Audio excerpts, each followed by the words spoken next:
Good evening. There is a few playing animals in this water right there at the edge. Don't know what all of them are, but thank you for being with me. I appreciate you. And I continue. Don't tell me what to do. A woman I'll call Diana often begins statements with let's. She might say, let's go out for brunch today. Or, let's clean up now before we start lunch. This makes Nathan angry. He feels she is ordering him around, telling him what to do. Diana cannot understand why he takes it this way. It is obvious to her that she is making suggestions, not demands. If he doesn't feel like doing what she proposes, all he has to do is say no. Say so. She would not press her preference if she knew it wasn't what he wanted. Lorraine frequently compliments Sydney and thanks him for doing things such as cleaning up the kitchen and doing the laundry. Instead of appreciating the praise, Sydney resents it. It makes me feel like you're demanding that I do it all the time, he explains. Another man made a similar comment about his mother.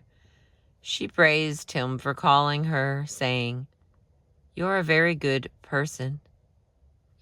He felt she was trying to ensure that he call her regularly by implying that if he neglected to call, he would be a bad person. In their study of the private lives of American couples, Philip Bloomstein and Pepper Schwartz quote a young man who is discussing his sexual relationship with his girlfriend, told them, "We were in bed and she was saying, 'Do this lighter,' or 'do this softer.' And I just told her that I was making love to her and she was going to have to let me do it my own way. You don't want to feel bossed around." In these examples, men complained that their independence and freedom were being encroached on. Their early warning system is geared to detect signs that they are being told what to do, even in so apparently affiliative an activity as making love. Such complaints surprise and puzzle women whose early warning systems are geared to detect a different menace. Being on the lookout for threats to independence makes sense in the framework of an agnostic world where life is a series of contests that test a man's skill and force him to struggle against others who are trying to bend his will to theirs. If a man experiences life as a fight for freedom, he is naturally inclined to resist attempts to control him and determine his behavior. This worldview has given rise to the concept of the henpecked husband. Many men resent any inkling that their wives want to get them to do things. Women's lives have historically been hemmed in at every turn by the demands of others, their families, their husbands, and yet, though individual women may complain of overbearing husbands, there is no parallel stereotype of a rooster-pecked wife. And why not? Seeing people as interdependent, women expect their actions to be influenced by others, and they expect people to act in concert. The struggle is to keep the ties strong, keep everyone in the community, and accommodate to others' needs while making what efforts they can at damage control, with respect to their own needs and preferences. If a man struggles to be strong, a woman struggles to keep the community strong. All right, here we go to the next little part. Let's go back to the children. The misunderstanding between Diana and Nathan can be traced to habitual conversational styles typical of women and men, styles that take shape with the first words children learn to use at play. Diana's tendency to make proposals begin with "let's" is not just idiosyncratic. Researchers who study children at play have found that girls of all ages tend to speak in this way. Psychologist Jacqueline Sachs and her colleagues studying preschoolers between the ages of 2 and 5 found that girls tended to make proposals for action by saying, "let's," whereas boys often gave each other commands. For example, in playing doctor, the little boy said things like, "lie down, get the heart thing, give me your arm, try to give me medicine." When the girls played doctor, they said things like, "let's sit down and use it." Marjorie Harness Goodwin found exactly the same pattern in a completely different group. Black children between the ages of 6 and 14 playing on the streets of a Philadelphia neighborhood. The boys who were agnostically making slingshots in preparation for a fight gave each other orders. Excuse me, Lord. "Give me the pliers. Man, don't come in here where I am. Give me that, man. After this, after you chop them, give them to me. Get off my steps." The girls, who were making glass rings out of bottlenecks, did not issue commands. They made proposals, beginning with, "let's." "Let's go around Subs and Suds," a little corner bar restaurant. "Let's ask her, do you have any bottles? Come on, let's go find some. Come on, let's turn back, y'all, so we can keep them. Let's move these out first." Other ways the girls proposed activities were with the "we gonna make a whole display of rings.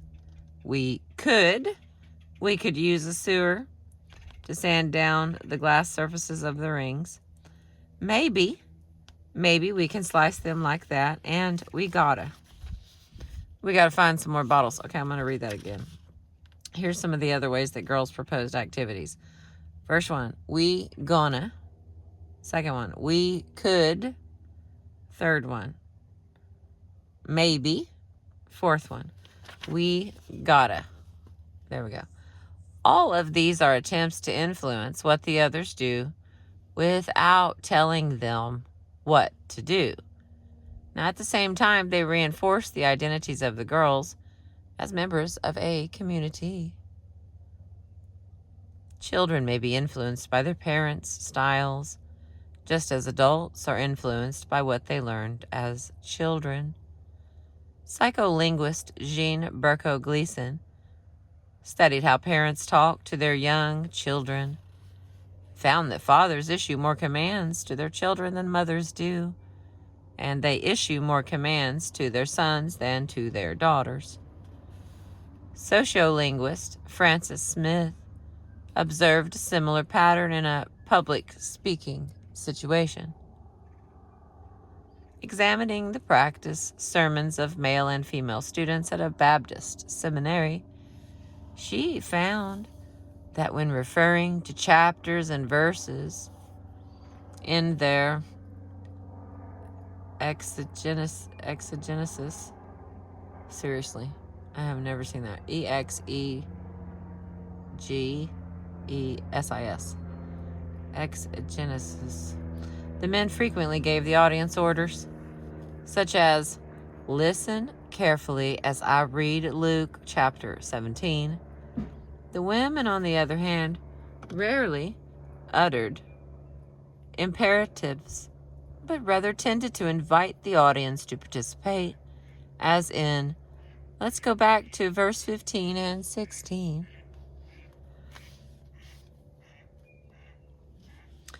Given this pattern, Nathan is not far off the mark when he hears let's as equivalent to a command. It is a way of getting others to do what someone wants. And yet Diana is also right when she says he should not feel coerced. The difference lies in the fundamentally different social structures of girls and boys, and women and men, in the hierarchical order that boys and men find or feel themselves in. Status is indeed gained by telling others what to do and resisting being told what to do. So once Nathan has deciphered Diana's let's as her way of saying what she wants him to do, his next step is to resist her. But girls and women find or feel themselves in a community that is threatened by conflict, so they formulate requests as proposals rather than orders to make it easy for others to express their preferences without provoking a confrontation. Not accustomed to having others try to bend their will simply to solidify a dominant position, girls do not learn to resist others' demands on principle and don't expect others to resist theirs on principle either.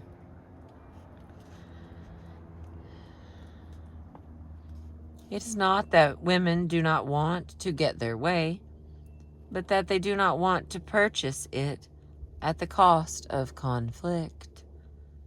The irony of interactions like those between Diana and Nathan is that the differences between men's and women's styles doom their efforts. The very moves that women make to avoid confrontation have the effect of sparking it in conversation with some men. Insofar as men perceive that someone is trying to get them to do something without coming right out and saying so, they feel manipulated and threatened by an enemy who is all the more sinister for refusing to come out in the open. Well, that was interesting. All right, here's the next one.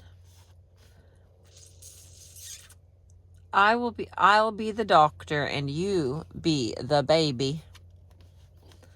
These differences in approaches to conflict have many other ramifications in ways of talking as well.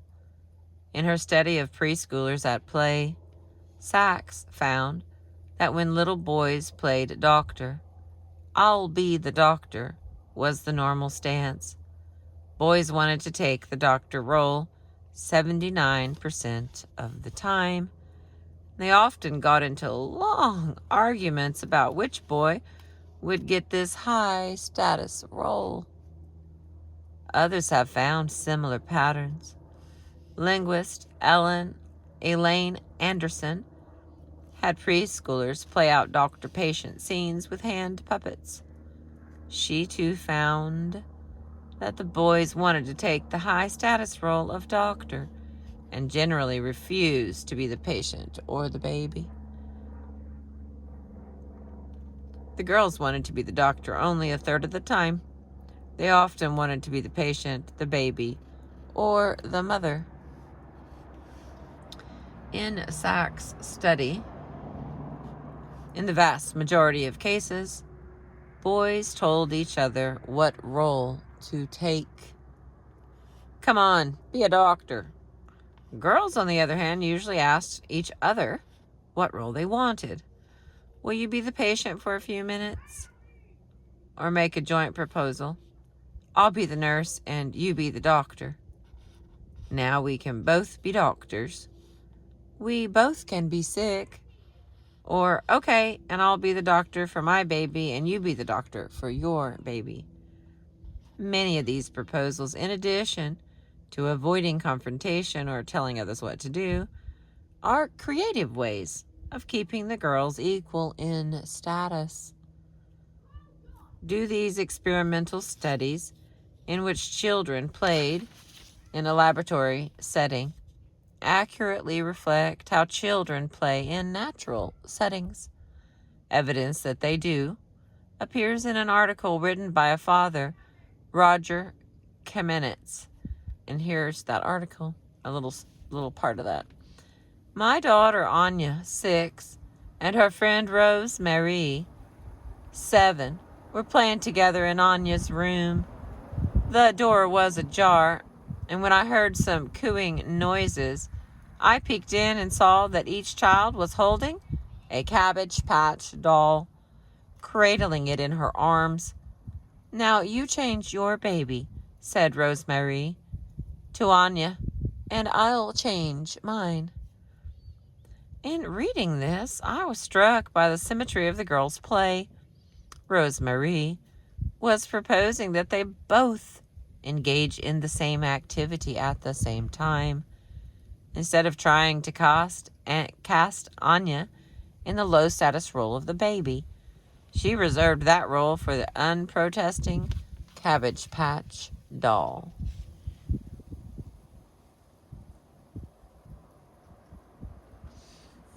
All right, and the next one. Excuse me. It's titled Different Social Structures. Girls and boys, different ways of trying to influence each other's behavior, reflect, and create different social structures. In getting ready for their slingshot fight, the boys in Goodwin's study evidenced a hierarchical organization. The leaders told the others what to do. Giving orders and getting others to follow them was the way that certain boys got to be and stay leaders. A command, by definition, distinguishes the speaker from the addressee and frames him as having more power. In contrast, the girls' groups were organized in an egalitarian way, according to Goodwin. In accomplishing a task activity, even among 4 and 5-year-olds, all participate jointly in decision-making with minimal negotiation of status. By framing proposals with let's and we, the girls implied that their group was a community, and the results of compliance would increase the power of the community, not the individual power of the person making the suggestion. Furthermore, the boys typically did not give reason for their demands other than their desires. For example, a boy who took a leadership role, he made his demands like this. Pliers. I want the pliers. Look, man, I want the wire cutters right now. But the girls gave reasons for their suggestions. Sharon says, we gotta clean them first, you know. Pam says, I know. Sharon says, 'cause they got germs. Pam says, wash them off, 'cause just in case they got germs on them. Not giving reasons for their demands, the boys reinforced their orders as moves in a contest. Compliance indicates submission to the authority of the leader, although submission is an act of cooperation insofar as it reinforces the smooth working of the group. But the girls' methods of getting their way worked differently. Not only did they give reasons, but the reasons were for the general good. The bottles should be cleaned so no one would be harmed by germs. When Pam collaborated by echoing Sharon's suggestion and also her reason, she appeared to be participating in the decision-making rather than following orders. This does not, however, mean that there may not be a pattern in whose suggestions tend to be taken up, or that someone whose suggestions are frequently taken up may not feel personal satisfaction and gain prestige in the group. The different social structures that boys and girls maintained went along with the sorts of activities they preferred. Boys particularly liked to play openly competitive games such as football and basketball.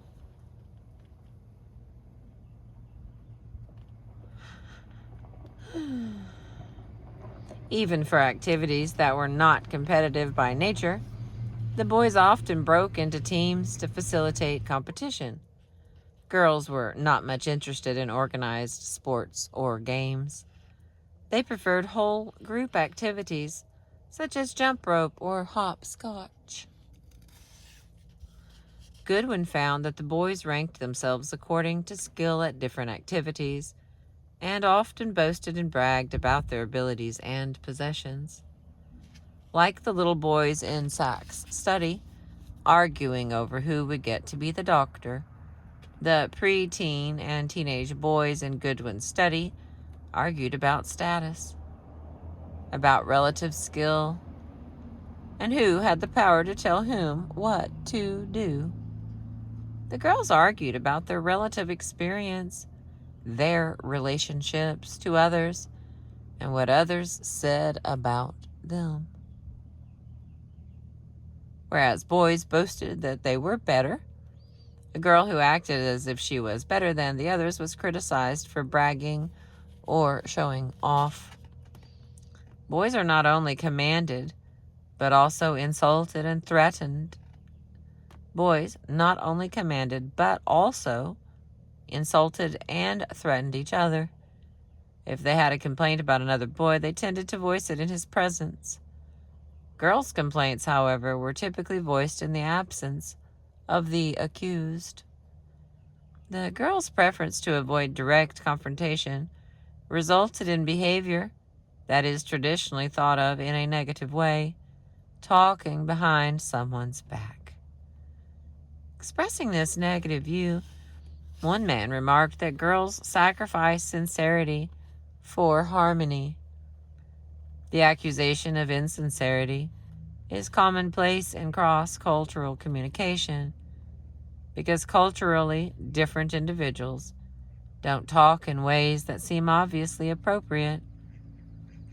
Sparking direct confrontation by expressing criticism may seem sincere to those who believe that confrontation reinforces camaraderie, but in a system where confrontation causes rifts, it would not be sincere at all, since directly expressing criticism and sparking a fight would send a meta message that one wants to weaken the bonds of friendship.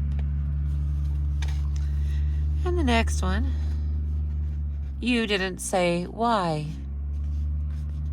These differences in children's experience result in divergent expectations, assumptions, and attitudes that confuse adult conversations. For example, the following argument arose because the woman expected to hear reasons from a man who was not in the habit of giving them. Maureen and Philip were trying to set a date for a dinner party. Here's some dialogue between Maureen and Philip. Maureen starts. The only weekend we seem to have free is October 10th. Philip. That's the opening of hunting season. Maureen. Well, let's do it Saturday or Sunday evening. Philip. Okay, make it Saturday. Maureen. Wouldn't you want to be able to hunt later on the first day of hunting? Philip says, annoyed. I said Saturday, so obviously that's the day I prefer. Maureen, and now she's also annoyed. I was just trying to be considerate of you. You didn't give a reason for choosing Saturday. Philip, I am taking off Thursday and Friday to hunt, so I figure I'll have had enough by Saturday night. Maureen says, well, why didn't you say that? Philip says, I didn't see why I had to. And I found your question very intrusive. Maureen says, I found your response very offensive. Since Philip didn't give a reason for choosing Saturday, Maureen assumed he might be accommodating to what he perceived to be her preference, as she might have done. Indeed, as she was doing, she wanted to let him know that it wasn't necessary, and she was hurt by his objecting when she was being considerate. To Philip, being asked to explain his reasons feels like having to give an account of his time. He assumes that individuals watch out for their own interests, so her poking around in his interest is intrusive. Her attempts to ameliorate a potential conflict of interest actually sparked a conflict. And the next one, a good knockdown, drag-out fight. Differences in attitudes toward conflict itself show up in a daily conversations. Gail hates to argue. If Norman becomes angry and raises his voice, she is deeply upset. I can't talk to you if you're yelling, she says. Why can't we discuss this like mature people? Norman can never figure this out. To him, being able to fight with someone is evidence of intimacy. In contrast, the endless, monotonous discussions that she values as a sign of intimacy are anathema to him. They just wear him down. Whereas he feels fine after a good knockdown, drag-out fight, which leaves her feeling weary and defeated.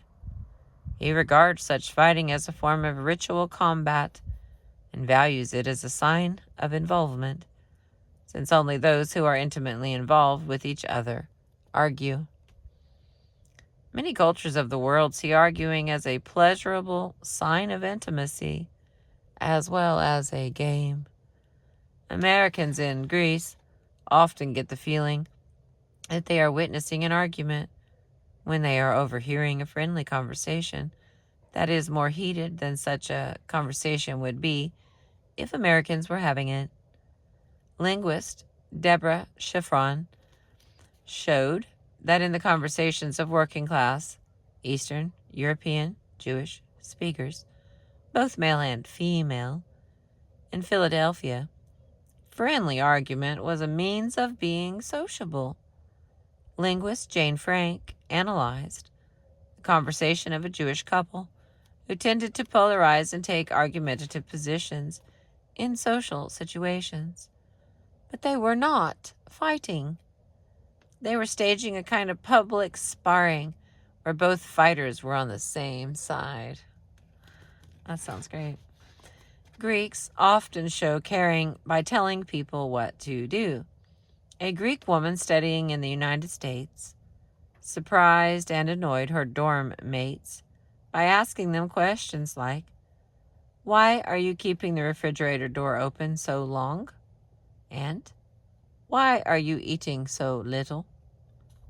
You have to eat more than that. These questions would be common among friends in Greece and would be valued as a show of concern and involvement. To Americans, they are intrusive and critical. Her American dorm mates responded by calling the Greek woman Mom. What she intended as a sign of intimate caring was taken as a show of status characteristics of mothers talking to children. Sociologist William Corsario and Thomas Rizzo studied children in American and Italian nursery schools between the ages of 2 and 4. They found that one of the Italian children's favorite activities was engaging in the kind of heated debate that Italians call discussione. but Americans would regard it as arguing. The researchers describe a typical instance of a routine that was played out several times a week when the children were supposed to be quietly drawing with felt marking pens. A boy, Roberto, makes a display of searching for a red marker. Making sure everyone at his table is watching, he tries and discards all the red markers at his table. Then he gets up and takes one from another table. The children at the other table either don't notice or more likely pretend not to notice. But before long, a girl at the table, Antonia, asks loudly, "Where's red?" And she makes a show of searching for a red marker and displaying dissatisfaction with all those she and her table mates can find. Then the drama begins. This is how Corsario and Rizzo describe it. Okay, hang on. Let me get a little drink here. This is like a page and a half here. All right, here we go.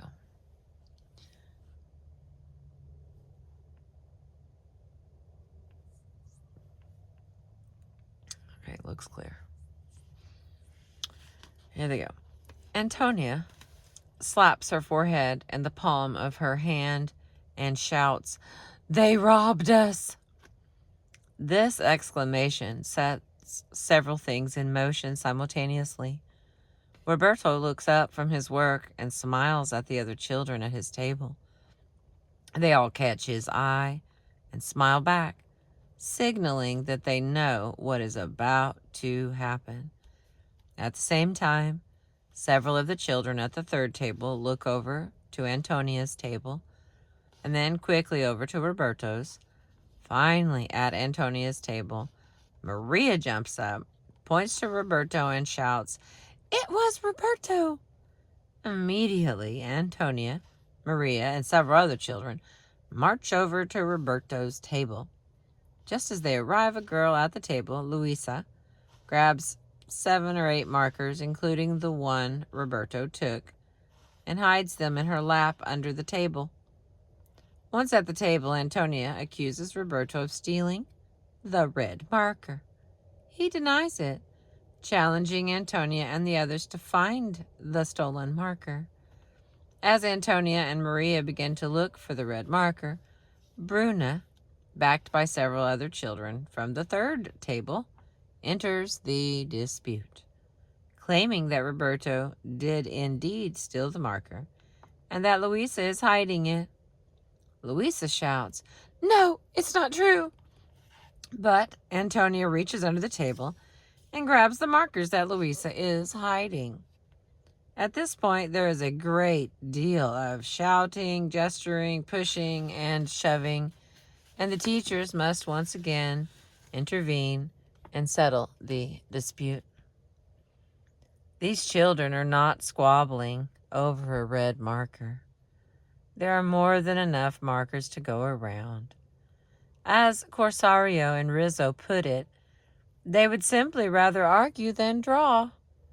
And this seems to go for girls as well as boys in the Italian preschool. And the next one, fighting for friendship. Let's see if I can zoom this in just a little.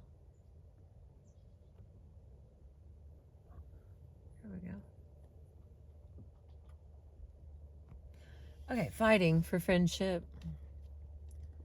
Through discussion, loudly arguing for the fun of it, is enjoyed by both,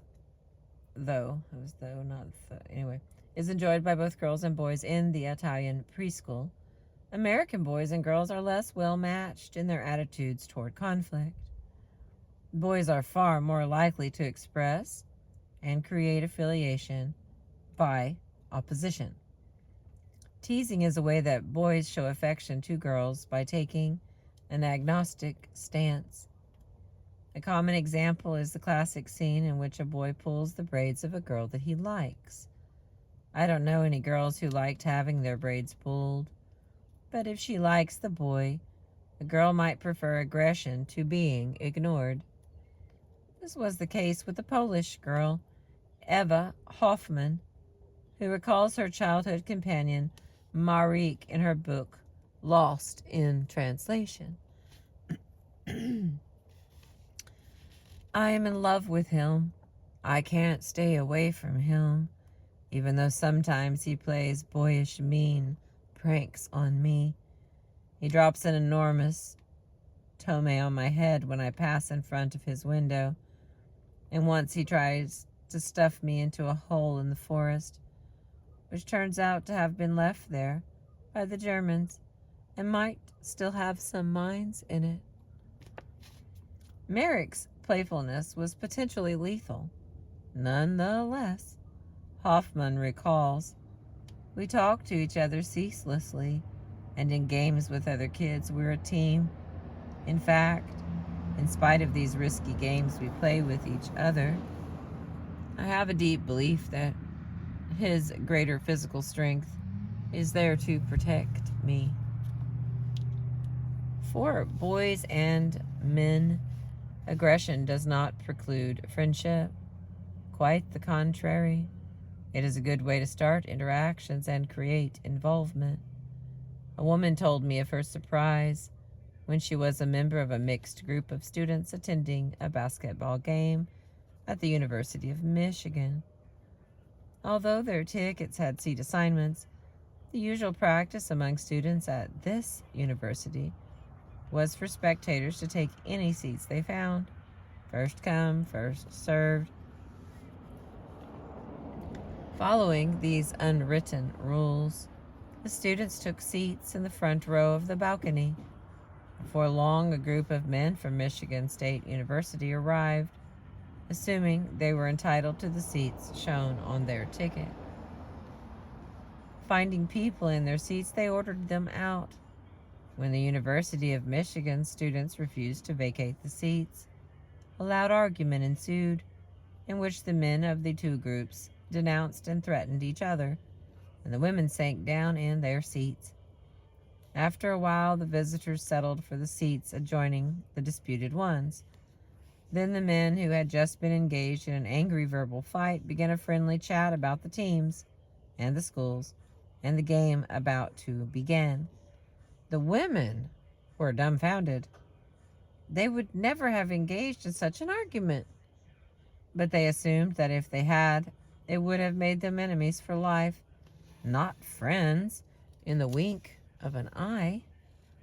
The possibility that a fight could be a way of initiating rather than precluding friendship struck me as a revelation when I read the transcripts in Caruso's and Rizzo's study. For me, observing the peer culture of the nursery school boys was like glimpsing a foreign world. Here, for example, is an episode they describe among American preschool boys. Two boys, Richard and Denny, have been playing with a slinky on the stairway leading to the upstairs playhouse in the school. During their play, two other boys, Joseph and Martin, enter and stand near the bottom of the stairs. Denny says, "Go!" Martin now runs off, but Joseph remains, and he eventually moves halfway up the stairs. Joseph says, "These are big shoes." Richard says, "I'll punch him right in the eye." Joseph says, "I'll punch you right in the nose." Denny says, "I'll punch him with my big fist." Richard says, I. Richard then says, "And he'll be bumpity and punched out all the way downstairs." Joseph says, I could poke your eyes out with my gun. I have a gun." Then he says, "A gun? Even if," Richard says, "I have a gun too." Then he says, "And I have guns too, and it's bigger than yours, and it's poo-pooed down.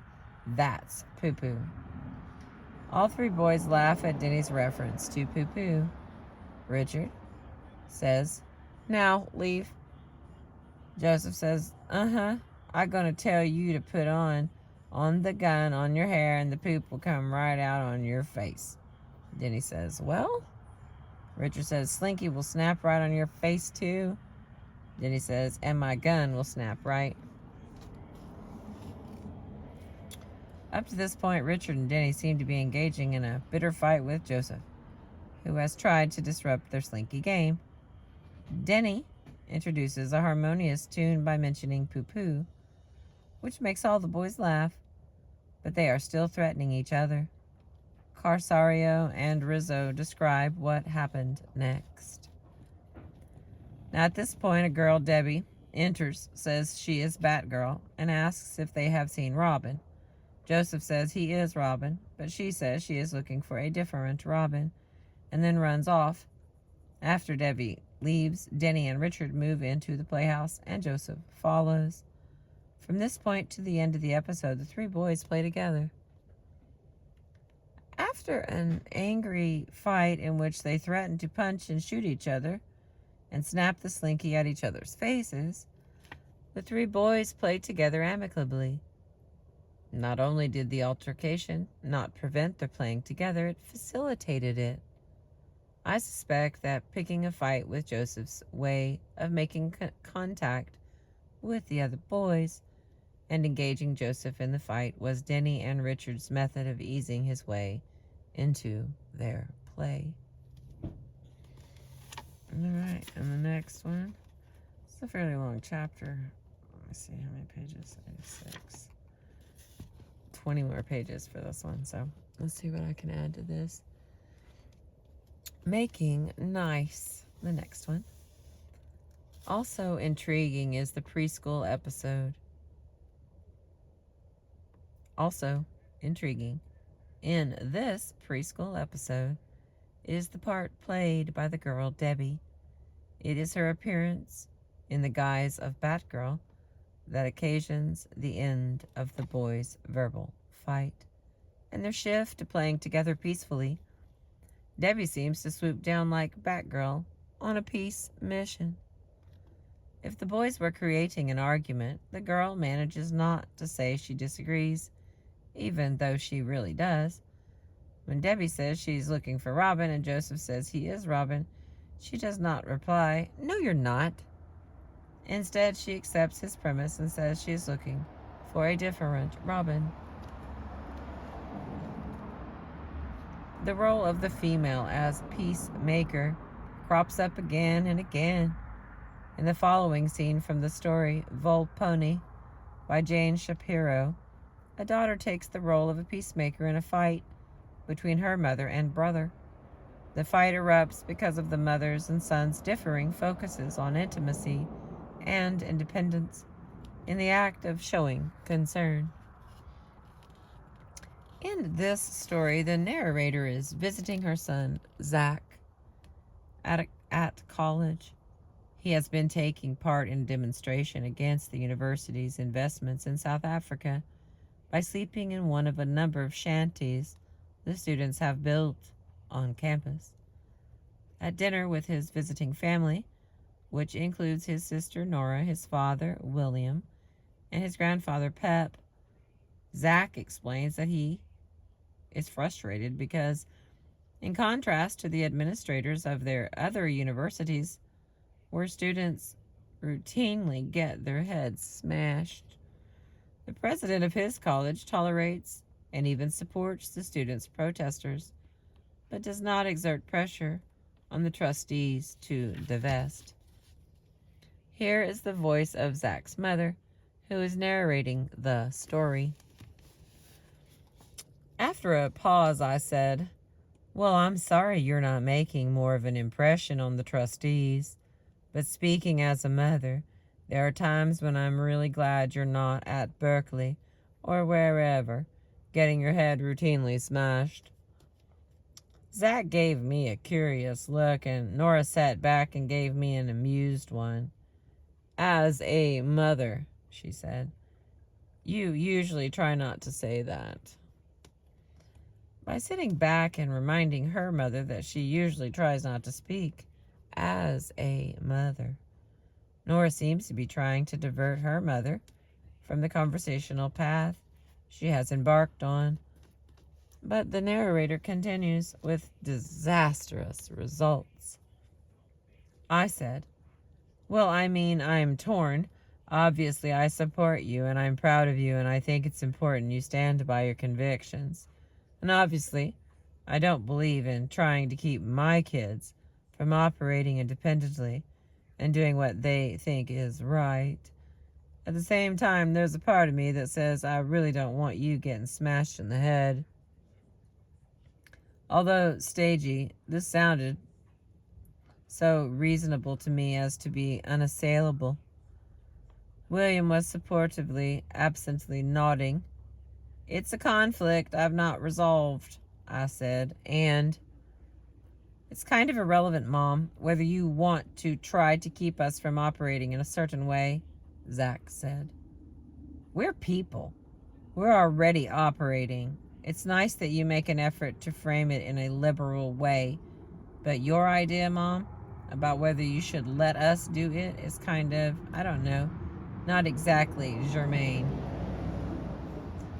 William then moves to discipline his son in his wife's defense, and father and son are both angered. Nora steps in to diffuse the anger and make everyone friends again. Nora leaned and sat her hand on Pep's forearm. She said, "Come on, guys." There was a silence in which Nora reached across to Zach's plate and picked up his last curled shrimp and said to him in a warm voice, "You want this?" He moved his head back and forth. Nora held the shrimp up in her fingers before popping it in her mouth and said, "This is undeniably a Vermont shrimp." She grinned at Pep. She said, "This shrimp regrets everything." When joking doesn't do the trick, Nora tries to direct appeal, softening with the use of a nickname that calls on her bond with Zach. "Come on, Z." Zach's angry reaction comes as a surprise to his mother. She thinks she is showing concern for him in the spirit of connection and caring, but he interprets her comments in the spirit of status and control. If she is allowing him to act on his own, then his autonomy is not real, but granted by her. Picking up on the superiority implied by protection, Zach reacts to his mother's framing him as her child. His father tried to settle this conflict by a show of power, reinforcing Zach's lower status. He tells the boy not to talk to his mother that way, but the daughter takes the role of peacemaker, trying to nuzzle Zach out of his anger by a show of bonding. Next one's a little small.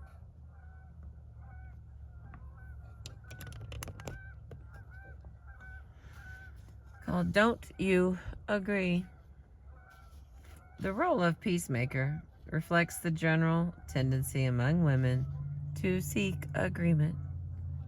While Marge tells John something she thought of or a comment someone else made, John often responds by pointing out a weakness in the position or an alternative perspective. This makes Marge vaguely uncomfortable. One day she repeated someone's comment that echoed a point of view John himself had argued only a few days before. She was sure he would say, "Oh yes, that's right." In fact, her main reason for repeating the remark was to please John by offering support for his position. But to Marge's surprise and distress, John pointed out the other side. Even when she was sure she was sowing agreement, she reaped a harvest of disagreement. To John, raising a different point of view is a more interesting contribution to make than agreeing. But Marge finds his disagreeing disagreeable because it introduces a note of contentiousness into the conversation. For Marge, disagreement carries a meta message of threat to intimacy. John does not see disagreement as a threat.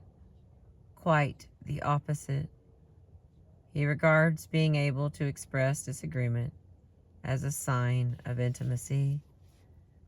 One man explained to me that he felt it is his duty, when someone expresses a view, to point out the other side.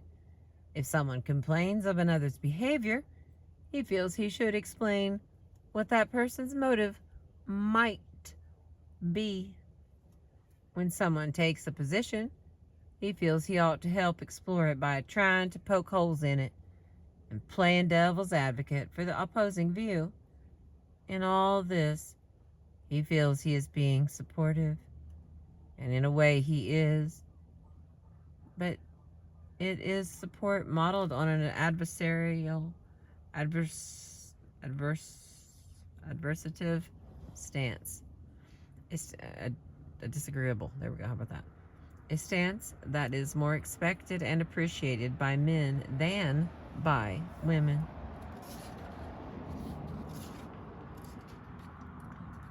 Alright, let's try one more where we still got some light and color here. This one's called Enter the Challenger. The difference in approach to agreement versus challenge comes up in educational settings too. A colleague had the students in his linguistics class read my book, the book titled That's Not What I Meant, as a course text.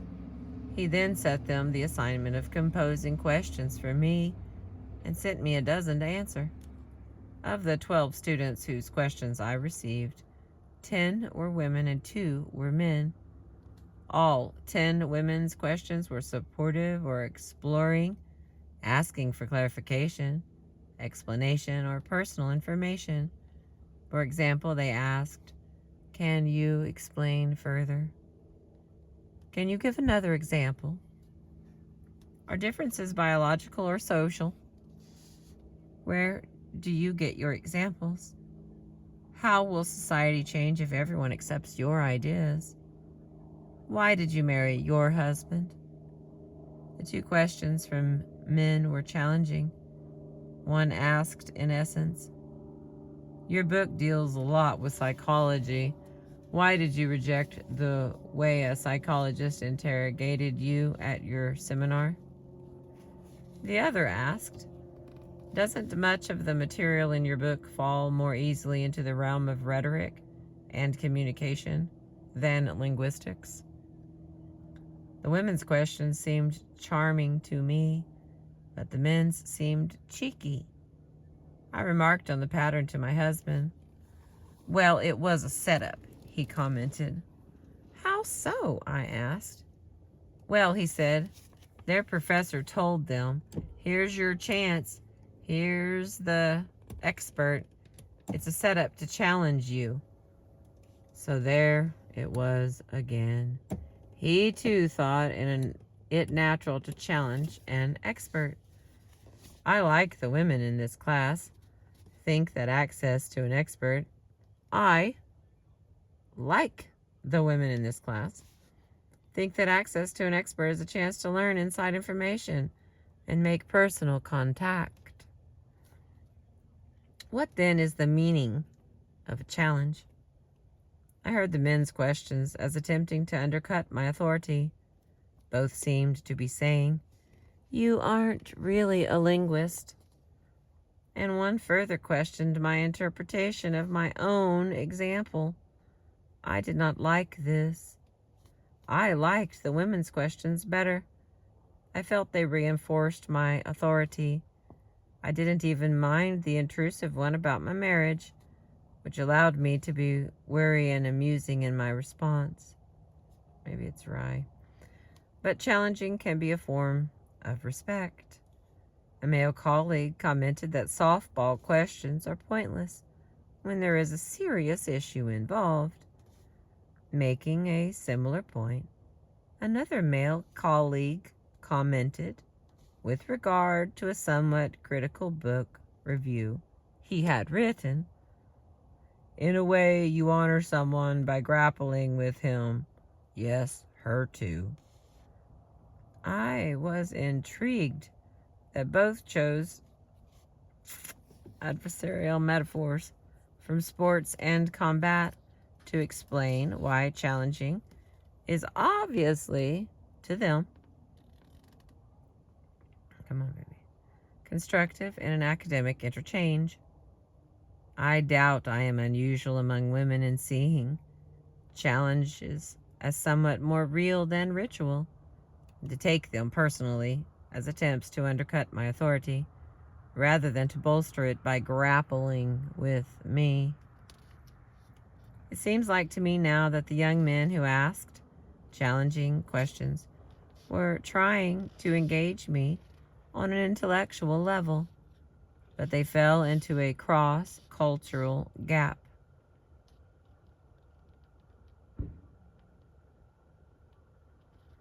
I do not enjoy grappling when I feel personally challenged, though I certainly enjoy intellectual discussion if I feel my authority is respected. I would have valued their questions had they been phrased differently. Could you explain further why you objected to the behavior of the psychologist in your example? And could you expand on the relationship between your work and the fields of rhetoric and communication? A way similar questions have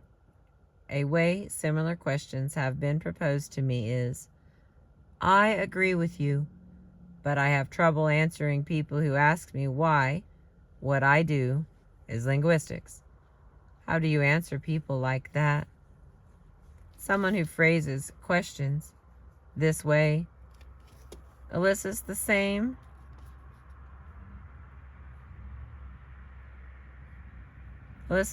information but takes the footing off an ally rather than an adversary.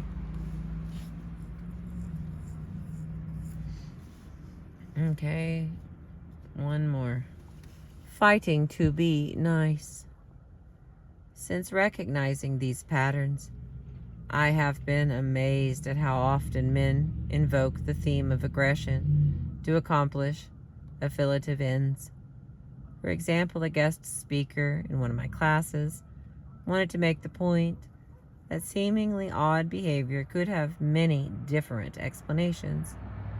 To illustrate, he said, now take this young lady here in the first row.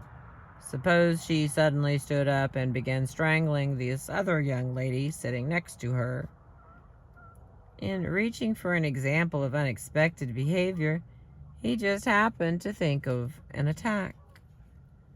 Another man who was about to begin a workshop for about 30 people in a room that was large enough to hold 50. The audience had taken seats in the back, leaving a moat of empty rows around the speaker. When his initial request that they move forward produced no response, the speaker resorted to a teasing threat. If you don't move forward when you leave, I'll follow you out and kill you. A hypnotist was trying to help a woman retrieve her knowledge of Japanese, which she had once known well, but had forgotten since becoming fluent in Chinese. After inducing a light trance, he suggested, imagine that someone is speaking to you in Japanese, trying to push you around. Yell at them in Japanese. Get out of here! In trying to suggest an emotionally engaging situation, he hit upon one that is pivotal to most men. But I wondered and doubted if this would be particularly compelling for the women. Later, in explaining his approach, he said, let's see if we can get the Japanese to arm wrestle the Chinese and win. All right, that's all we kind of got light for here. I'll continue with wolf words in sheep's clothing. And we'll have about 8 or 9 pages, I think, left in this one now. The next one's Who's Interrupting? Issues of Dominance and Control. I'm going to pop this book up here so you can remember what is being read to you. And it has been a beautiful little sunset there or so of no noise. Just beautiful, pretty color. I appreciate you letting me read to you.